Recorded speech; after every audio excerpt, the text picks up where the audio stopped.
Marcus's mother threw Jessica out of the house with her three baby girls. "I don't want more girls in this family," she screamed at her. Everyone tried to stop her, including Marcus and his sister Rachel, but his mother refused to listen. 3 years later, she lived to regret it when Jessica returned with a shocking truth. What secret did Jessica bring back after all those years? And how will Marcus's mother react when everything comes crashing down? Let's jump into this story that will blow your mind.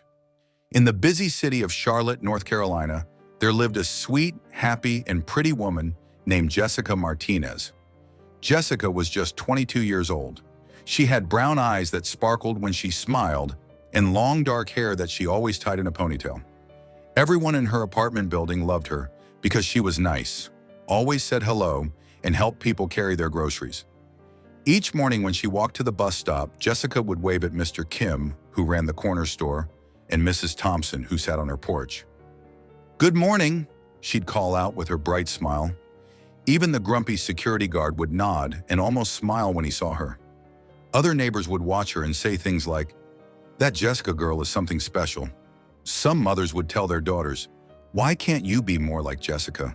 She's always so polite and helpful." Jessica lived in a small two-bedroom apartment with her husband Marcus and his family.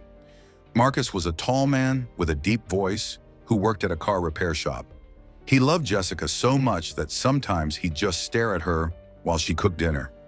His sister Rachel lived with them too.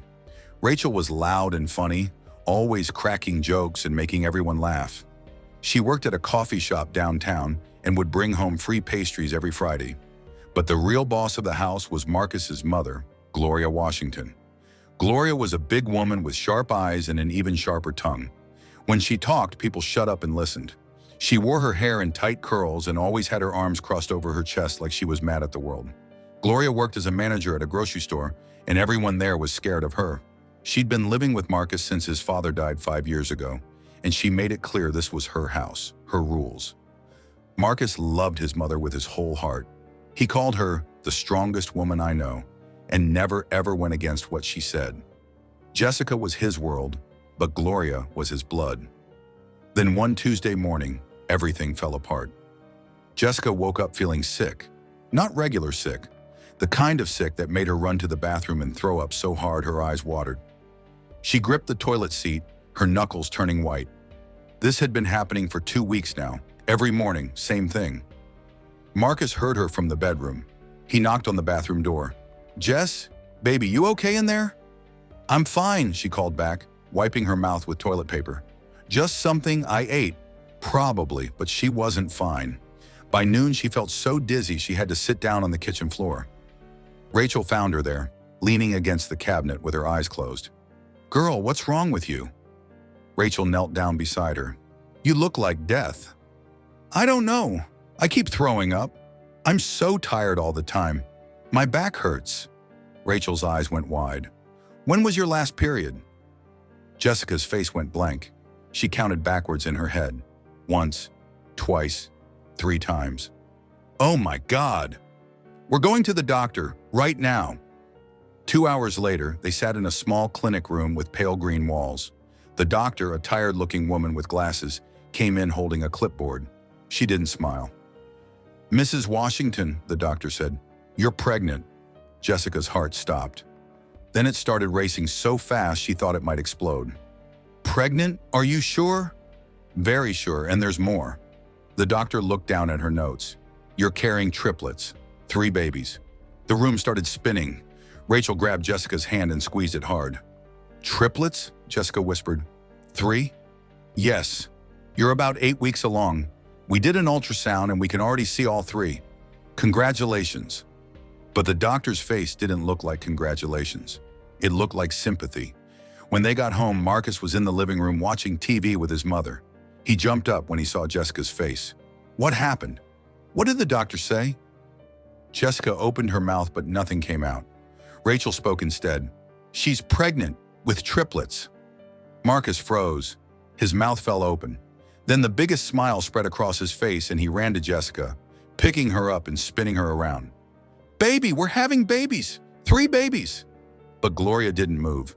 She sat on the couch, her face turning hard as stone. "Put her down, Marcus." He set Jessica down, still grinning. Mama, did you hear? I'm gonna be a father, ×3. I heard. Gloria stood up slowly. She walked over to Jessica and looked her up and down like she was checking a piece of meat at the store.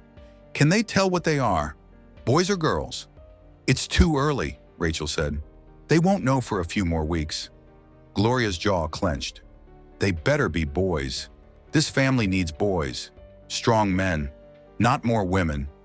The smile slid off Marcus's face. Mama, it doesn't matter if they're boys or girls. They're my kids.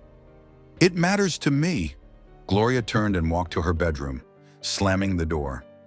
Jessica felt something cold slide down her spine. Rachel squeezed her shoulder. Don't worry about her. She'll come around. But she didn't come around. For the next 3 weeks, Gloria barely spoke to Jessica. When Jessica cooked dinner, Gloria would eat it without saying thank you. When Jessica asked if she needed anything from the store, Gloria would just grunt and walk away. The apartment felt smaller, like the walls were closing in. Then came the appointment where they'd find out the baby's genders. Jessica, Marcus, Rachel, and Gloria all piled into Marcus's old Honda. Nobody talked during the drive. At the clinic, they crowded into the small room while the technician squeezed cold gel on Jessica's belly. The screen showed 3 tiny shapes moving around. Jessica started crying. Marcus held her hand so tight it hurt. Okay, the technician said, moving the wand around. Let me check each one. She was quiet for a minute, 2 minutes. Then she smiled. Looks like you're having 3 girls, all girls. Marcus laughed and kissed Jessica's forehead. Rachel clapped her hands. 3 nieces. I'm gonna spoil them so bad. But Gloria stood up. Her chair scraped against the floor so loud everyone turned to look. Her face was twisted up like she'd bit into something rotten. Girls, of course. Just my luck. She walked out of the room. That night, Gloria didn't come to dinner. The next morning, she didn't say good morning. On Wednesday, Jessica tried to give her some prenatal vitamins the doctor recommended, and Gloria knocked them out of her hand. The little pills scattered all over the kitchen floor. Mama! Marcus yelled. Don't mama me! Gloria snapped. I told you I didn't want more girls. Your sister's already here, and now you're bringing 3 more into my house? 3 more mouths to feed? 3 more women taking up space? They're babies, Jessica said quietly. They're your granddaughters. I don't care what they are. I don't want them. Marcus stepped between them. Stop it, right now. This is my wife and these are my kids. Gloria looked at him for a long time. Her face changed, became calm, too calm. You're right. They're your kids, your wife, your problem. She turned and walked away. Everything was quiet for 3 days. Too quiet. Gloria would leave early for work and come home late. She stopped eating dinner with them. When Jessica tried to talk to her, Gloria would put in her earbuds and ignore her. Then the storm hit. Jessica was 6 months pregnant. Her belly was huge, sticking out like she was carrying a basketball. Her back hurt all the time. Her feet were swollen. She couldn't sleep, but she still tried to keep the house clean, still tried to make Gloria happy. One Saturday morning, Jessica was in the kitchen making breakfast. Pancakes, bacon, eggs. She wanted to do something nice. Gloria came out of her room, already dressed for the day in her church clothes. Good morning, Jessica said, trying to smile. I made breakfast. Your favorite blueberry pancakes. Gloria walked right past her to the coffee pot, poured herself a cup, took a sip. Then she turned around and looked at Jessica's belly with pure disgust on her face. How much longer until those things come out? Things? Jessica's voice cracked. They're babies. Your granddaughters. They're mistakes. Gloria set her coffee cup down hard. Some of it splashed on the counter. And I've made a decision. You need to leave. The spatula fell from Jessica's hand. It clattered on the floor. What? Marcus came running in from the bedroom, still in his boxers. Mama, what are you talking about? I'm talking about her. Gloria pointed at Jessica like she was pointing at a rat. She needs to pack her stuff and get out of my house. Today. This is my house too, Marcus yelled. I pay half the rent, and I pay the other half. My name is on the lease, not yours. And I want her gone. Her and those girls. Rachel rushed in from her bedroom. Have you lost your mind? She's pregnant. Where is she supposed to go? That's not my problem.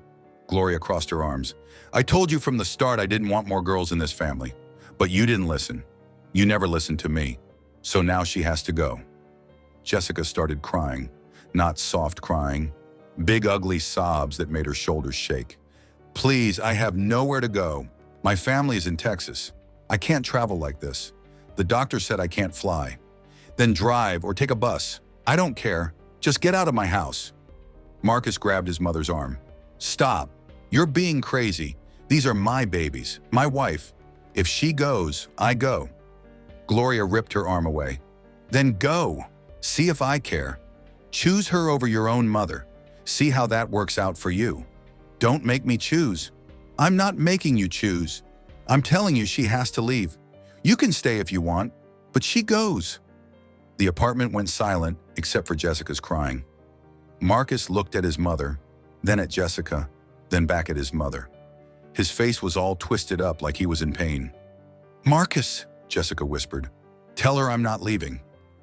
But Marcus didn't say anything. He just stood there frozen, looking at the floor. Marcus!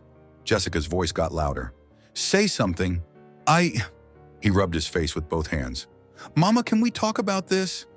There's nothing to talk about. She leaves today, or I call the police and have her removed for trespassing.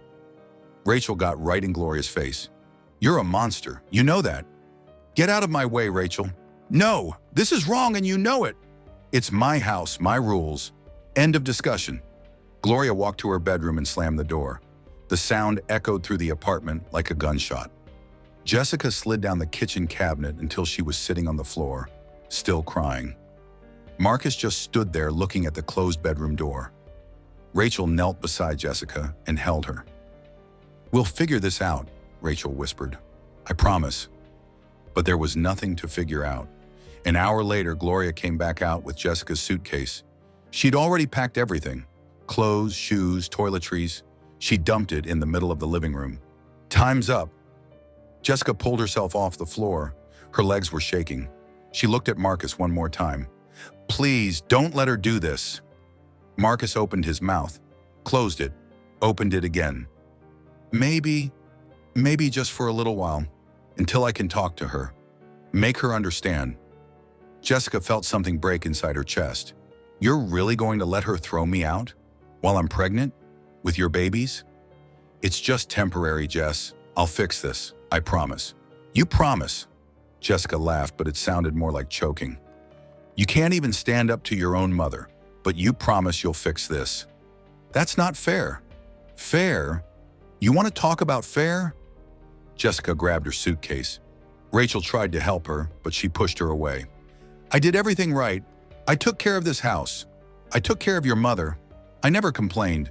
And this is what I get? Gloria opened the front door. Goodbye, Jessica. Good luck with those girls. Jessica dragged her suitcase to the door. When she got there, she turned around one last time. Marcus was crying now too, but he still didn't move. Didn't try to stop her. When you grow a backbone, Jessica said, you know where to find me.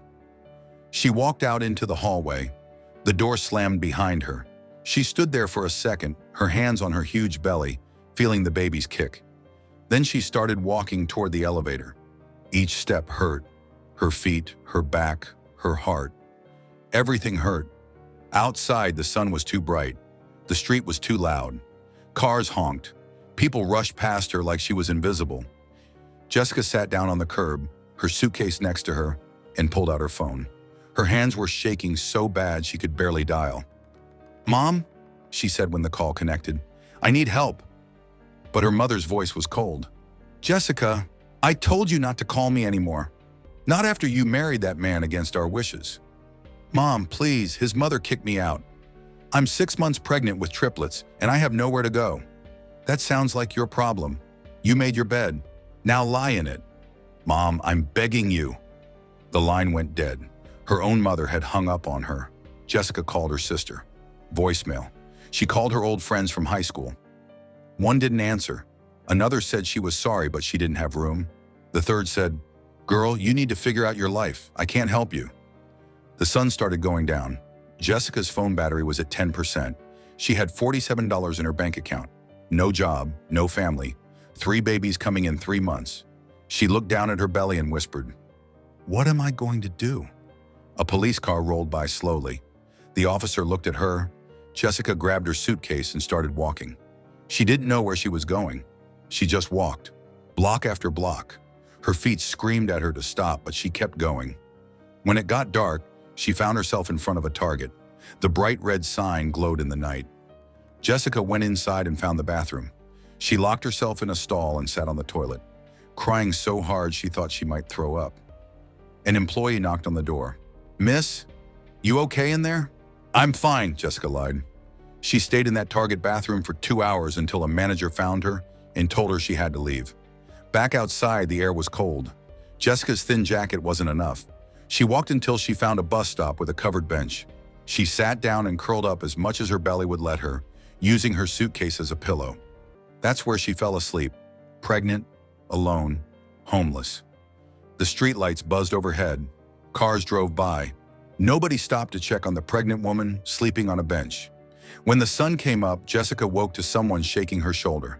She jumped, her heart pounding. "Easy, easy," a woman's voice said. "I'm not going to hurt you." Jessica blinked. In front of her stood a black woman, maybe 50 years old, wearing a nurse's uniform. She had kind eyes and a soft smile. "You been out here all night?" Jessica nodded. "Where's your family?" "I don't have any." The woman looked at Jessica's belly. "When are you due?" 3 months. It's triplets." The woman's eyes went wide. "Triplets? Lord have mercy. And you're sleeping on a bus bench?" She shook her head. "No, ma'am, not on my watch. My name's Diane. Diane Foster. Come on, let's get you some breakfast." Jessica wanted to say no, wanted to say she was fine, but she was so hungry her stomach hurt, so she followed Diane to a small diner across the street.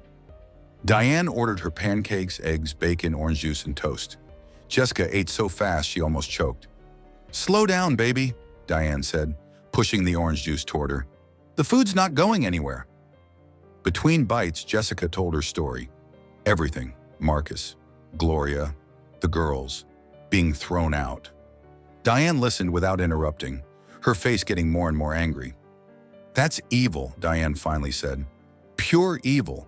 Nobody should treat a pregnant woman like that, especially not family." "I don't know what to do." "Well, first thing, you're not sleeping on any more benches. I have a spare room at my house. It's small, but it's clean. You can stay there until you figure things out." Jessica looked up from her food. "Why would you help me? You don't even know me."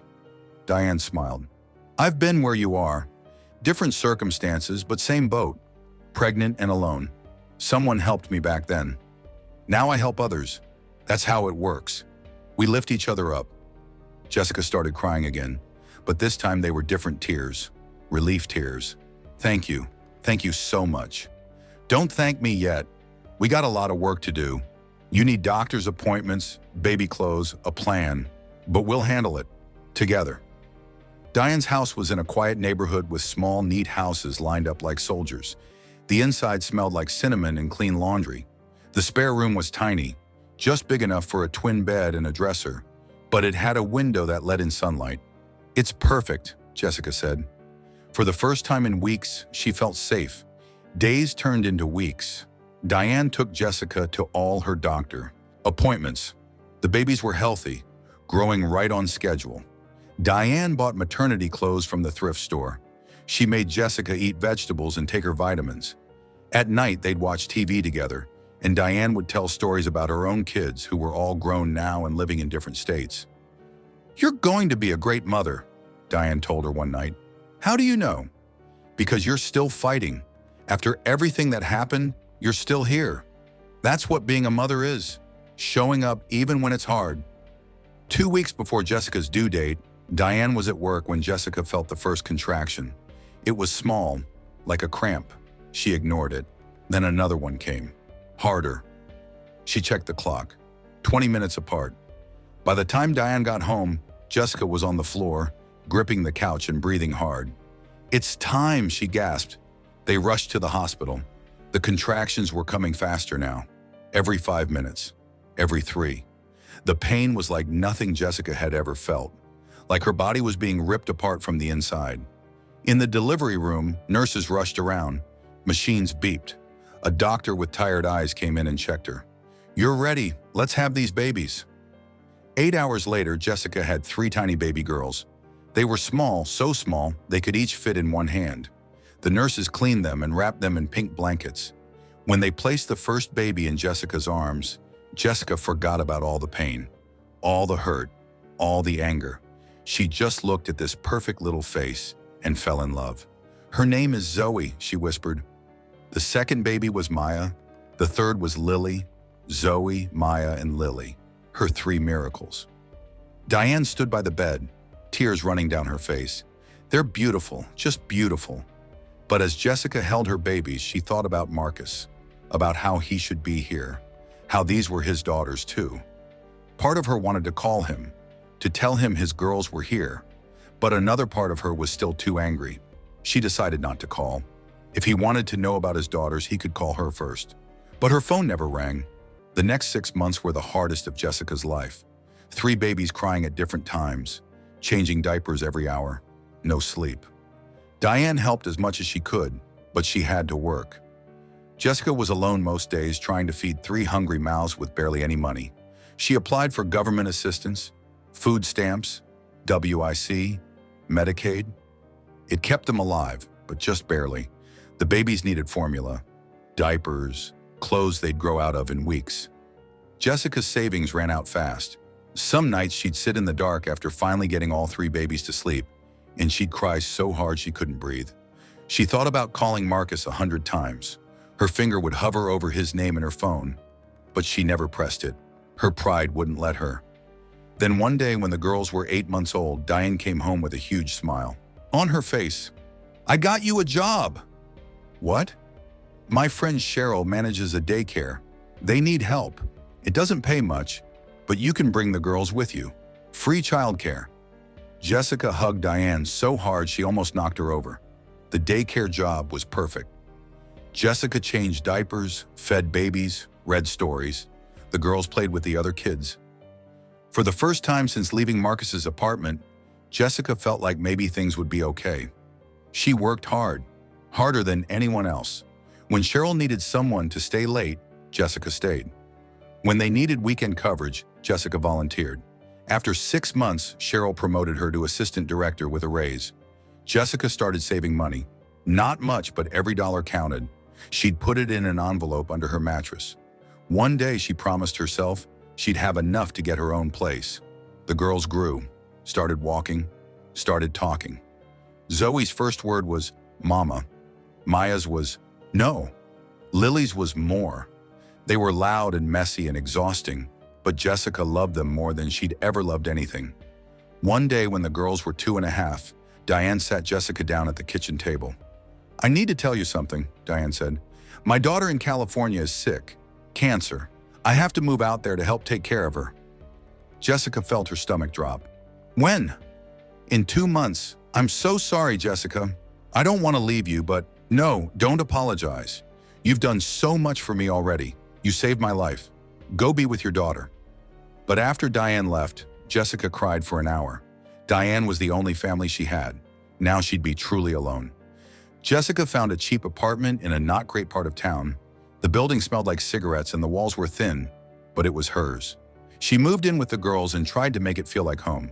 She hung up pictures, bought a used couch from Facebook Marketplace, planted flowers on the tiny balcony. At work, Jessica kept climbing. Cheryl retired and recommended Jessica to take her place as director. Jessica got the job. With the new salary, she could finally breathe a little. Not a lot, but a little. She enrolled in online business classes. After the girls went to bed, Jessica would study marketing, finance, management. She had a plan, a dream. She wanted to open her own daycare, a good one, where single mothers could afford to send their kids, where nobody got turned away. It took a year, but Jessica saved enough to start her own business. She called it Little Miracles Daycare. She rented a small building, hired 3 staff members, and spread the word. Business was slow at first, then steady, then booming. Parents loved how much Jessica cared, how clean the facility was, how the staff actually smiled and played with the kids instead of just watching them. Jessica opened a second location, then a third. Within 2 years, Little Miracles Daycare had 5 locations across Charlotte. Jessica was on the news, in the newspaper. Local business magazines wrote articles about her. Single mother of triplets builds daycare empire. Money came in, real money. Jessica bought a house, not a huge one, but nice. 3 bedrooms, a backyard, good schools nearby. She bought a reliable car, took the girls to Disney World. For the first time in her life, Jessica felt successful. The girls were thriving too. Zoe was shy but smart. Maya was loud and funny. Lily was the sweet one, always sharing her toys and hugging everyone. They asked about their dad sometimes. "Where is Daddy?" Lily asked one night at bedtime. Jessica's chest got tight. Daddy lives far away. Why doesn't he come see us?" "I don't know, baby, but you don't need him. You have me, and I love you more than anything in the whole world." "We love you too, Mommy," the girls said together. But late at night, when Jessica was alone, she still thought about Marcus. Wondered what he was doing, if he ever thought about them, if he regretted his choice. She'd blocked his number after that first month, so he couldn't call even if he wanted to, which was fine with her, or at least that's what she told herself. Meanwhile, back in Charlotte in that same apartment building, Marcus's life had fallen apart. 2 months after Jessica left, Gloria had a stroke, a bad one. It left her partially paralyzed on her left side. She couldn't work anymore. Marcus had to take care of her, feed her, dress her, help her to the bathroom. She'd become the burden she'd accused Jessica of being. Rachel moved out to escape the tension. She couldn't watch her brother slowly destroy himself taking care of a woman who'd ruined his family. She texted Marcus sometimes, but he never replied. Marcus's job at the repair shop cut his hours, then let him go completely. He picked up odd jobs, Uber, DoorDash, anything to pay the bills. But it was never enough. The apartment was always cold because they couldn't afford heat. The fridge was always empty. Gloria needed medicine that cost hundreds of dollars a month. At night, Marcus would sit in the dark and think about Jessica, about his daughters. He tried calling her a few times in the early days, but her number was disconnected. He searched for her on Facebook, Instagram, everywhere. But she'd deleted all her social media. It was like she'd disappeared. "This is your fault," Gloria would say from her wheelchair. "If you just found a woman who could give us boys, none of this would have happened." "Shut up, Mama. Don't tell me to shut up. I'm your mother." "Yeah, and look where that got me. I have 3 daughters I've never met. A wife who hates me, all because I listened to you. I was protecting this family. You destroyed this family." They'd scream at each other until Gloria started crying. Then Marcus would feel guilty and apologize. It was a cycle that never ended. One day, Marcus was dropping off a DoorDash order at a nice house in a good neighborhood when he saw something that made him stop. On the lawn was a sign, "Little Miracles Daycare, enrolling now." He'd heard about that place. Everyone had. It was all over the local news. Some single mother who'd built this whole business from nothing. He'd never paid much attention because he didn't have kids. Or at least, he didn't have kids he knew. Marcus pulled up the daycare's website on his phone. His hands started shaking when he saw the owner's name. Jessica Martinez Washington. Washington, his last name. She'd kept his last name. He clicked on the About Us page. There she was, Jessica, looking beautiful and professional in a business suit, smiling at the camera.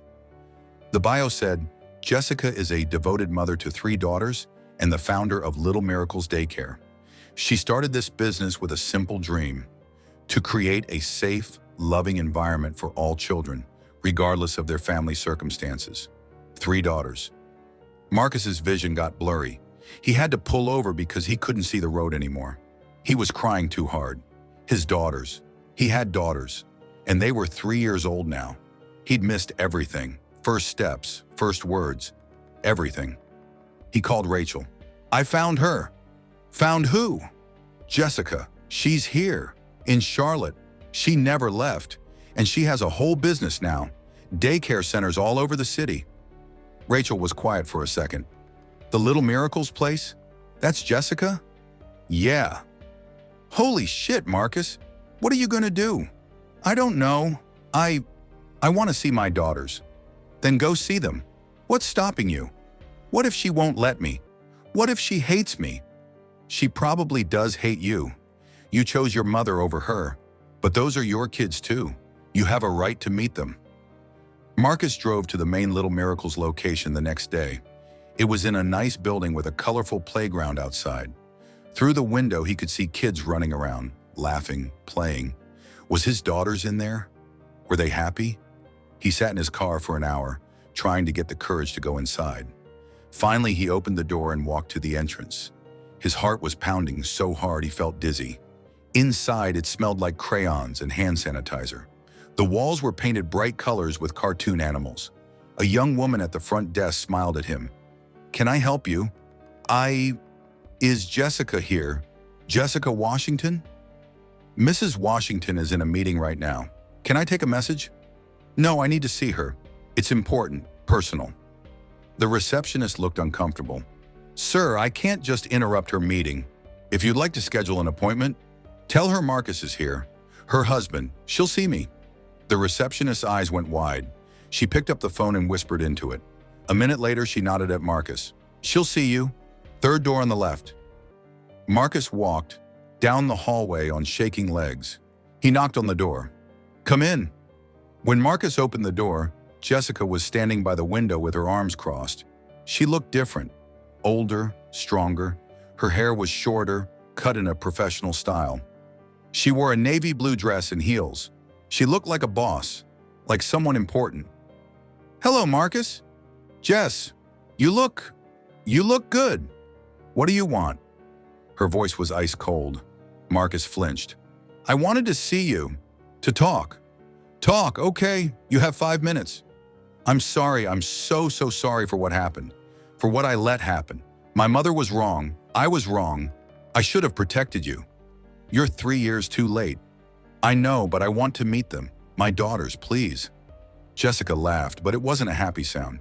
Your daughters? You don't have daughters, Marcus. You have nothing. You gave up that right when you let your mother throw me out like garbage. That's not fair. Fair? Jessica's voice got louder. You want to talk about fair? I was homeless, pregnant with your babies, sleeping on benches, eating from gas stations. I could have died. Your daughters could have died. And you did nothing. I tried to find you. I called. You called twice, then you stopped. I guess taking care of your mommy was more important. Marcus looked at the floor. She had a stroke. She's paralyzed now. I had to take care of her. And I'm supposed to feel bad about that? The woman who threw me out is sick? Good. That's karma. Don't say that. Get out of my office. Jessica, please, I just want to meet my daughters. That's all I'm asking. No. They're my kids too. Where were you when I was giving birth? Where were you when they were sick and I had to stay up all night? Where were you for their first birthdays? Their first steps? You don't get to just show up now and play daddy. Marcus felt tears running down his face. I made a mistake. People make mistakes. Some mistakes you can't fix, Marcus. This is one of them. Now get out before I call security. I'm not leaving until you let me see them. Jessica picked up her phone. Security? I need someone in my office now. 2 minutes later, a big security guard came in. Everything okay, Mrs. Washington? This man needs to leave. The guard grabbed Marcus's arm. Come on, buddy, time to go. Marcus tried to shake him off. Get your hands off me. Jessica, please. They're my daughters. Get him out of here, Jessica said, turning back to the window. The guard dragged Marcus out through the lobby. Other parents stared. Marcus felt humiliated, broken. When they got to the parking lot, the guard let him go. If you come back without an appointment, I'm calling the cops. Understood? Marcus nodded and got in his car. He sat there crying for 20 minutes before he could see well enough to drive home. That night, he told Rachel everything. She listened without interrupting. You screwed up, she finally said. Big time. But Jessica's being unfair too. Those are your kids. You have legal rights. I don't want to fight her in court. Then what do you want? I want my family back. That's not going to happen, Marcus. That ship sailed 3 years ago. But maybe you can be a part of your daughter's lives. If you fight for it, really fight for it this time, Not like before when you just gave up. Marcus thought about this for a long time. You're right. I gave up too easy before. I won't make that mistake again. The next day, Marcus went to a lawyer, a cheap one who worked out of a strip mall, but still a lawyer. He explained the situation. So you want custody? The lawyer asked. No, just visitation. I want to meet my daughters, be a part of their lives. That's reasonable, but it's going to be a fight. The mother has full custody right now. You haven't paid child support. You haven't been involved at all. Because she wouldn't let me. Did you try? File a paternity suit? Anything legal? Marcus was quiet. That's what I thought, the lawyer said. This is going to be expensive, and you might lose? I don't care, I have to try. 3 weeks later, Jessica got served with papers. Marcus was suing for visitation rights. She was so angry she threw the papers across her office. How dare he? After everything he put her through, now he wanted to be a father? Her lawyer told her Marcus had a good case. He's the biological father. He's on the birth certificates. Unless you can prove he's dangerous or unfit, a judge will likely grant him some visitation. This is bullshit. I know you're angry, but you need to think about what's best for the girls. Do they ask about their father? Jessica bit her lip. Yes, all the time. Then maybe it's time they met him. The court date was set for 2 months away. In that time, Jessica couldn't sleep, couldn't eat. She'd built this perfect life for her and the girls. Now Marcus was going to ruin it. Come in and confuse them. Make them think he was some hero when he'd abandoned them. She thought about running, taking the girls and moving to another state. But she had a business, employees who depended on her, a house, a life. She couldn't just leave. The day of the court hearing, Jessica wore her best suit. Marcus showed up in khakis and a button-down shirt that looked old. They sat on opposite sides of the courtroom, not looking at each other. The judge was a tired-looking woman with gray hair. She read through the case file and sighed.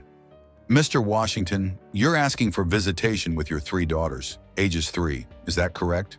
Yes, Your Honor. And Mrs. Washington, you're opposing this request. Why? Jessica stood up. Because he abandoned us. When I was pregnant, his mother threw me out and he let her. He chose her over his own children. He doesn't deserve to be in their lives now. The judge looked at Marcus. Is this true? Marcus stood up. His voice was shaking. Yes, Your Honor, it's true. I made a terrible mistake. The worst mistake of my life. But I want to make it right. I want to know my daughters. I want to be their father. A little late for that, don't you think? Yes, ma'am. But better late than never. Please, I'm begging you. Just give me a chance. The judge was quiet for a long time, looking through papers. Finally, she spoke. Mr. Washington, what you did was wrong. Letting your mother kick out your pregnant wife is inexcusable. However, the children have a right to know their father. I'm granting supervised visitation, 2 hours a week at a designated facility. After 6 months, we'll reevaluate. If you prove yourself to be a responsible father, we can discuss unsupervised visits. If you miss even one visit or show any signs of being unfit, this order will be revoked. Do you understand? Marcus's eyes filled with tears. Yes, Your Honor, thank you. Thank you so much. Jessica felt like she'd been punched in the stomach. This couldn't be happening.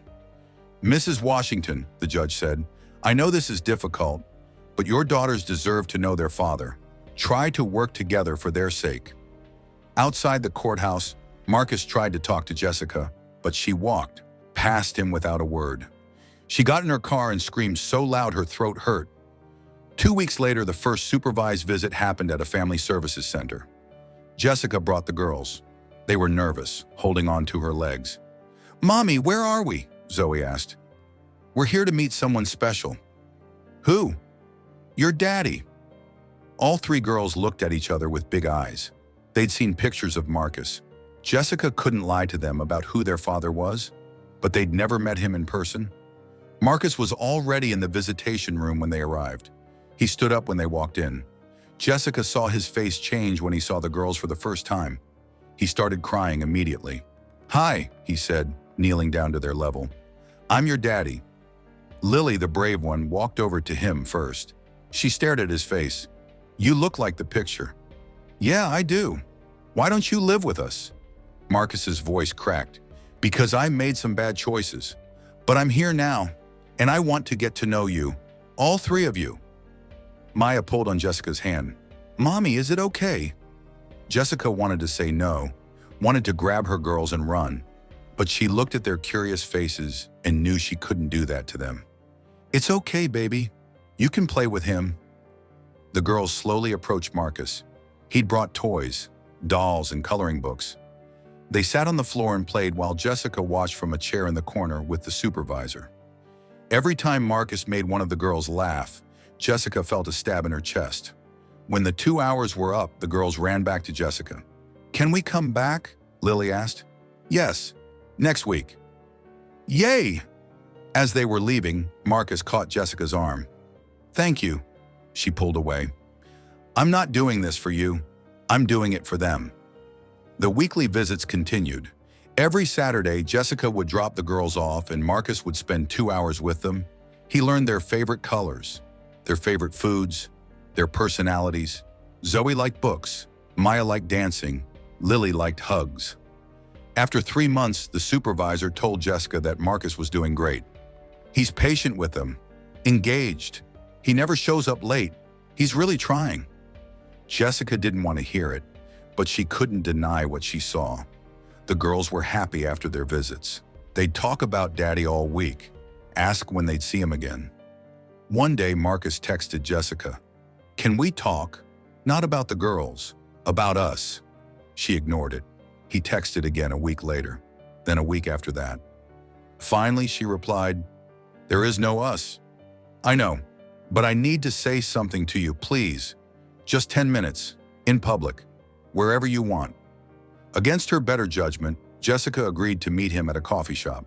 She sat across from him, arms crossed, face hard. You have 10 minutes. Start talking. Marcus took a deep breath. My mother died last month. Jessica felt nothing. Okay. She died bitter and alone. Rachel didn't even come to the funeral. I was the only one there. And you know what her last words to me were? At least I don't have to see those girls. That's what she said. She died hating her own granddaughters. What do you want me to say? I'm sorry. I'm not. I don't want you to say anything. I just wanted you to know that I finally see what you saw all those years ago. She was toxic, evil, and I was too weak to stand up to her. But I'm not weak anymore, Jessica. I've changed. People don't change. You did. Look at you. You built this incredible business. You're raising 3 amazing daughters. You're strong and successful. You're everything I wish I had been back then. Jessica felt her eyes getting wet, but she blinked the tears back.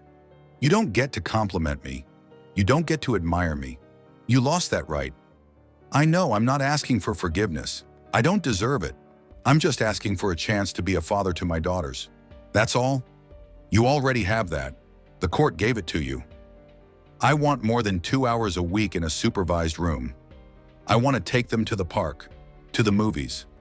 I want them to know they have a father who loves them. They have a mother who loves them. That's enough. Is it? Because Lily asked me last week why I don't live with you guys, and I didn't know what to say. Jessica felt anger rising in her chest. You tell her the truth, that you abandoned us, that you chose your mother over us, that you're a coward. Marcus flinched like she'd slapped him. You're right. I was a coward, but I'm not anymore. I'm fighting for my daughters now, and I'm not going to stop. Good for you. Is that all? No. There's one more thing. Marcus pulled out an envelope and slid it across the table. This is every penny I should have paid in child support for the last 3 years. With interest, it's $47,000. I had to sell everything I owned and take out a loan, but it's all there. Jessica stared at the envelope. She slowly opened it. Inside was a cashier's check. She looked up at Marcus, her face shocked. I know it doesn't make up for anything, Marcus said, but it's a start. I'm going to keep paying.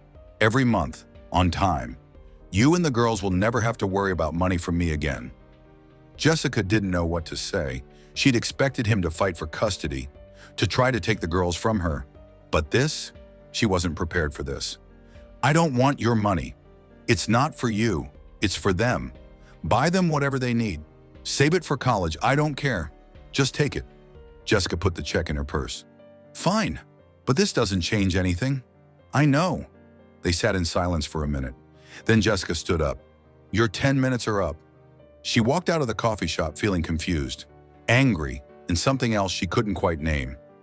Over the next 6 months, Marcus proved himself. He never missed a visit. He sent birthday cards, Christmas presents. He paid child support early every month. When the 6 months were up, the judge granted him unsupervised visitation, 4 hours every Saturday. The first unsupervised visit, Marcus took the girls to the zoo. They came home talking so fast Jessica couldn't understand them. We saw elephants and monkeys. Daddy bought us ice cream. Jessica felt that stab in her chest again. Jealousy. She hated that feeling. Hated that Marcus could make her daughters this happy. But she also couldn't deny that the girls were thriving. They had a father now, and despite everything, he was being a good one. One Saturday, Marcus brought the girls back and asked Jessica if they could talk. She reluctantly agreed. They sat on her front porch while the girls played in the backyard. I want to tell you something, Marcus said. I've been going to therapy for the past year, working through a lot of stuff. My relationship with my mother, my guilt, everything. Good for you. My therapist says I have abandonment issues, that I let my mother control me because I was terrified she'd leave like my dad did when I was a kid. It doesn't excuse what I did, but at least now I understand it. Jessica didn't respond. I also want to apologize properly, not because I want something from you, but because you deserve to hear it. Marcus turned to look at her. I'm sorry, Jessica. I'm sorry I didn't protect you. I'm sorry I chose my mother over you and our daughters. I'm sorry I let you sleep on benches. I'm sorry I wasn't there when you gave birth. I'm sorry for every single day I missed. You deserved so much better. You deserved a man who would fight for you. And I wasn't that man. But I'm trying to be now. Jessica felt tears running down her face. She wiped them away angrily. Why are you doing this? Why now? Because I can't change the past, but I can change the future. I want to be a good father, and maybe someday, if I work really hard, you might forgive me, even if we're never together again. We won't be, Jessica said firmly. That's over. Done. I know, and I accept that. But I hope we can at least be friends, for the girls. Jessica was quiet for a long time. I don't know if I can forgive you, Marcus. What you did, it broke something in me. I understand. I don't expect forgiveness. I just wanted you to know that I'm sorry, and I'm grateful that you're letting me be a part of their lives. I'm not doing it for you. I know you're doing it for them, because you're an amazing mother, the best mother they could have asked for. Jessica stood up. I need to get the girls ready for bed. Marcus stood too. Okay, I'll see you next Saturday. As he walked to his car, Jessica watched him go. She still hated him for what he'd done, but maybe, just maybe, she could learn to tolerate him. For the girls. 3 years passed. Marcus continued to be a good father. He took the girls every Saturday, sometimes Sundays too. He went to their school plays, their dance recitals. He was there. Jessica's business continued to grow. She opened 3 more locations, was featured in Business Weekly magazine, gave talks at women's entrepreneur conferences. She was successful, happy. The girls were happy. Life was good. Then one day, Jessica got a call from Rachel. Hey, Jess, it's been a while. Rachel, hi. How are you? I'm good. Listen, I wanted to give you a heads up about something. Have you heard about Marcus and Sarah? Jessica's stomach dropped. Who's Sarah? His girlfriend. They've been dating for about 6 months. She's nice. Really nice, actually. A teacher. She's met the girls a few times. Jessica felt like she'd been punched.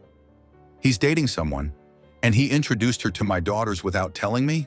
I thought you knew. Shit, I'm sorry. I shouldn't have said anything.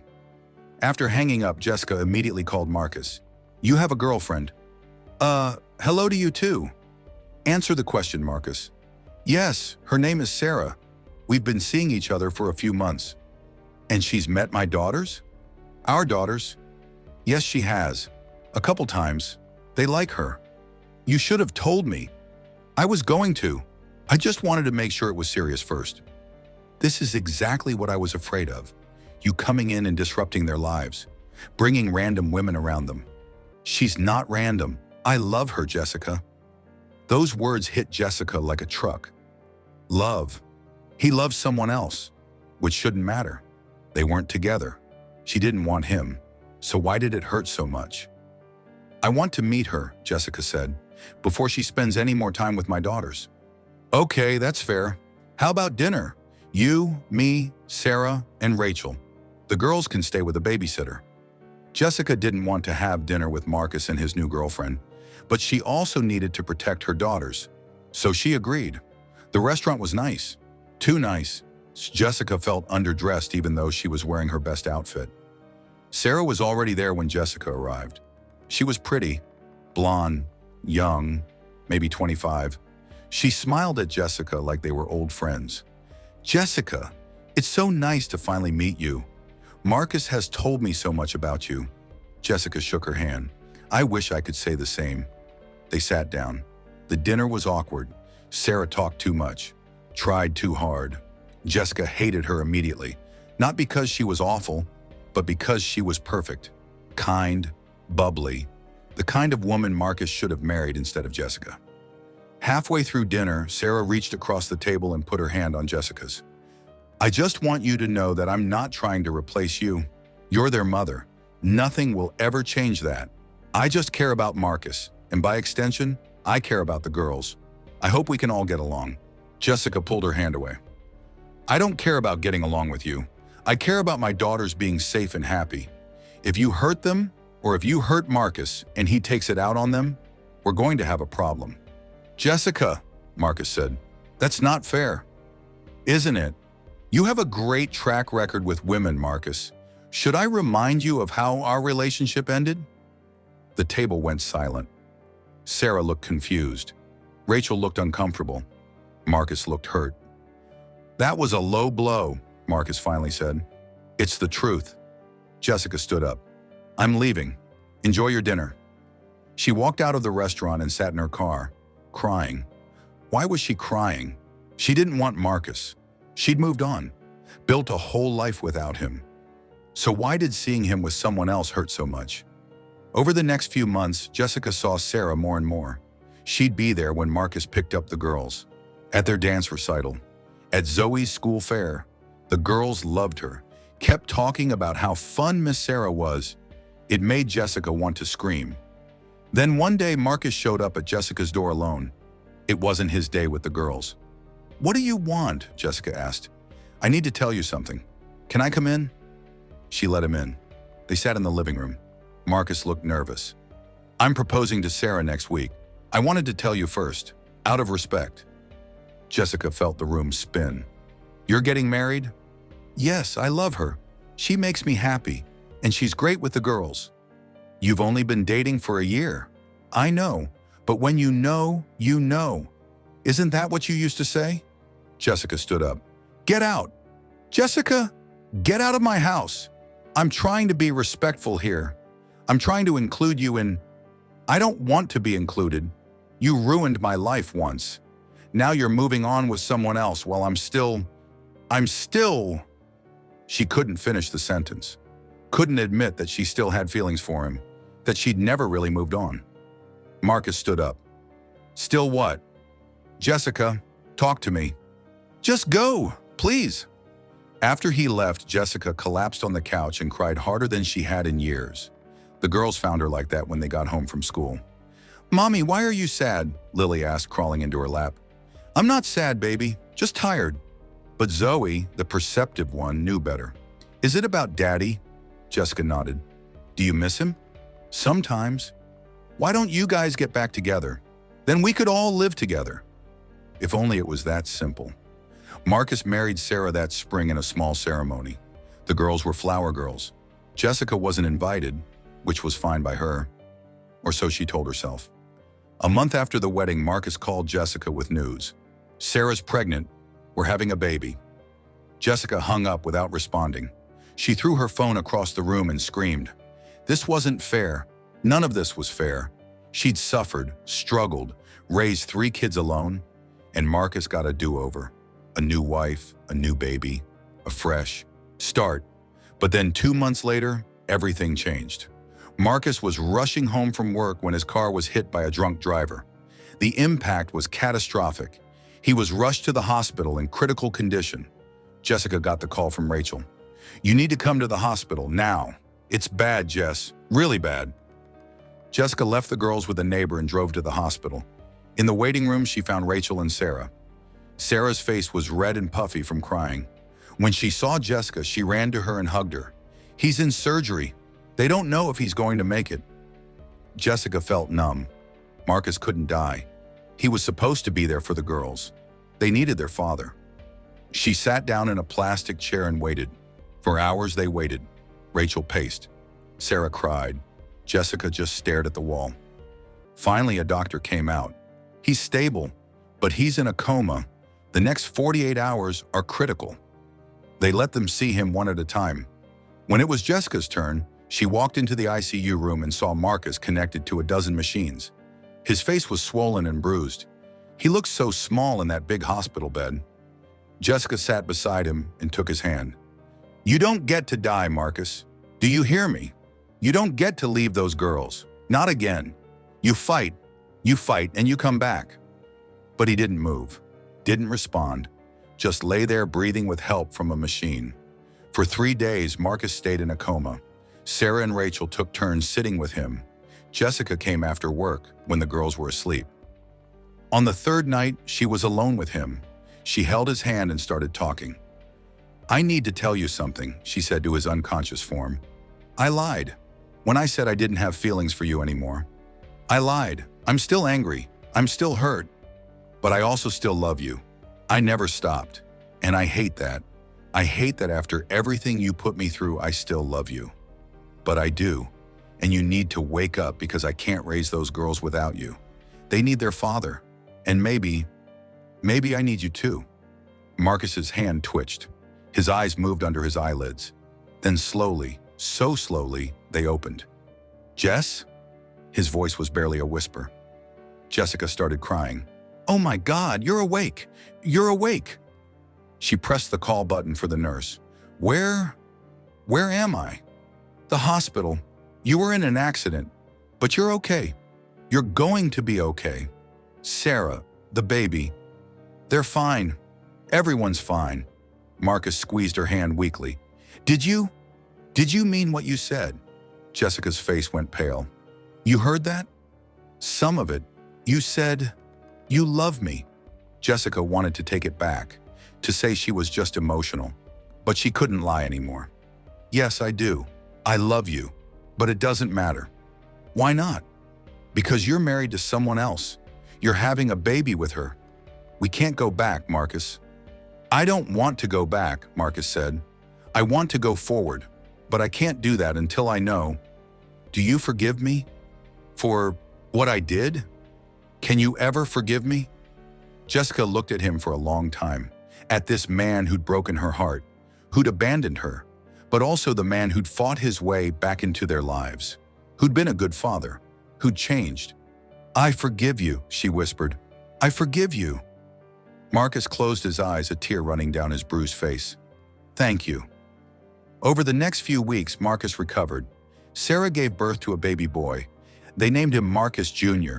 Jessica met the baby once. He was cute, and seeing Marcus hold his son made her heart ache in a way she couldn't explain. Life went on. Marcus continued being a good father to the girls. Jessica continued building her business. They were cordial, friendly even. But there was always something unspoken between them, a what-if that neither of them would acknowledge.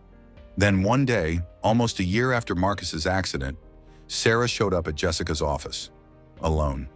We need to talk, Sarah said. Jessica invited her in, confused. They sat across from each other.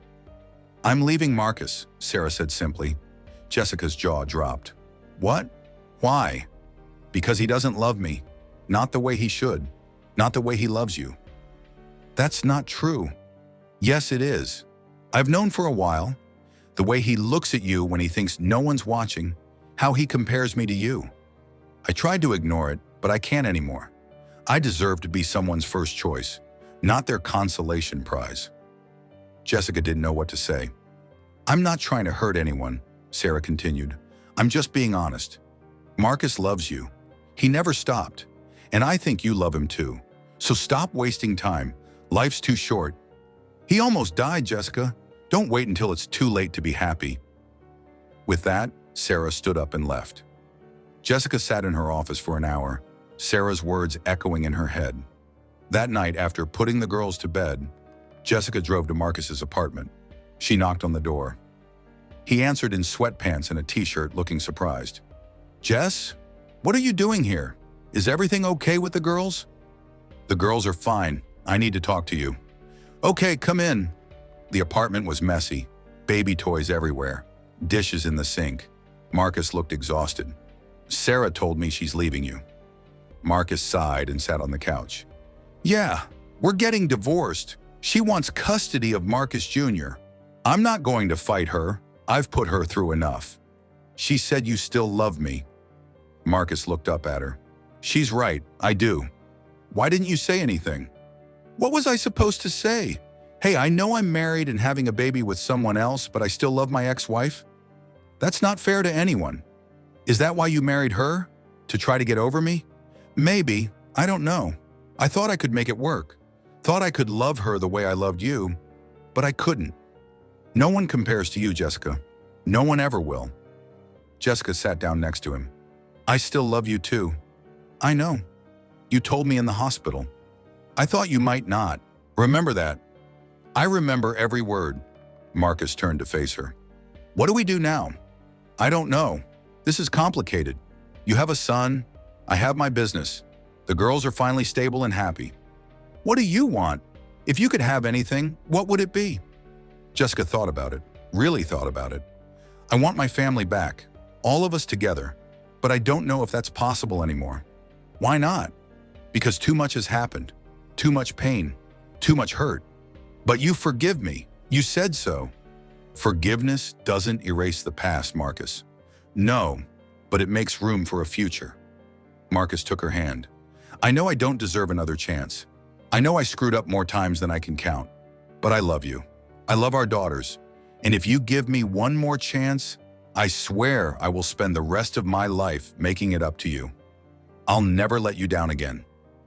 Jessica looked at their hands intertwined, at this man who'd hurt her so deeply but had also given her 3 beautiful daughters and had fought so hard to earn back her trust. I need time, she finally said. I can't just jump back into this. We need to take it slow, really slow. I'll wait as long as it takes. And he did. For 6 months they dated, awkwardly at first. Coffee dates, lunch. He'd come over for family dinners. They'd watch the girls play in the backyard. Slowly the trust started to rebuild. Marcus introduced Jessica to Marcus Jr. The baby was adorable and looked just like his father.